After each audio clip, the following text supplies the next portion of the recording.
Hello, YouTube. I just uploaded both parts of the Pumpkin review, which starred Christina Ricci, not Christina Ricci, as I erroneously said in the last video. Um, so, yeah, I've really butchered her name. But anyway, now I'm going to review a well known horror classic, The Exorcist, from 1973, starring Ellen Burstyn, Linda Blair, Jason Miller, and I'm going to take a stab at his name, Max von Sydow. No, that's not how you say it, but it's directed by William Friedkin and based on a novel by William Peter Blatty. It's described as a supernatural horror film, but I can definitely pick up elements of dark comedy and even noir. To make a long story short, basically, Reagan, played by Blair, is living with her mother, played by Burstein, in Georgetown, apparently a neighborhood of DC. Soon she starts making contact with an unknown entity, making her behavior turn violent and unpredictable, so that she has to get medical help before eventually having to be physically restrained. Plot thickens, and eventually two priests, played by Cito and Miller, are invited to perform an exorcism. Reagan hence the movie's title. Oh, yep. Anyway, let's just say that it doesn't go exactly as planned, of course.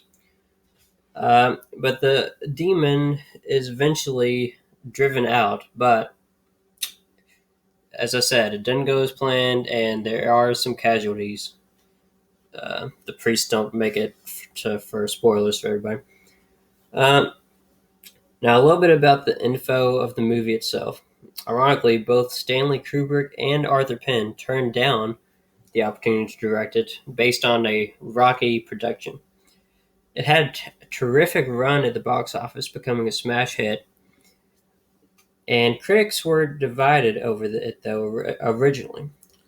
But they eventually came around, and today it has almost 90% rating on Rotten Tomatoes, which is pretty good for a 70s film, I guess. Many have called it the best horror movie of all time, as well as one of the greatest in all genres combined.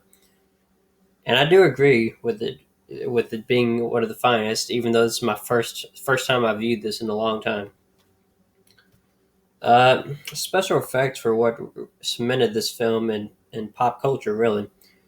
But what really makes this a great film is the steady pacing, smart dialogue, and of course the cinematography is brilliant. I didn't pick on I did not pick up on as much symbolism, to be honest, as a few other films from the 70s, such as Nashville or Cabaret, but the obvious religious undertones and coming to age related hypocrisy with religion, and of course the social critiques, I can't forget to mention that, are all very prevalent. I agree with critics and will rate this a full 4 stars, even though it didn't quite match up to what I thought it would be of basically horror movies at the time. And it's really not a classic horror film, but anyway. So I hope you enjoyed this review, and my next review will be of a classic film noir from the 1950s, in fact, 1956.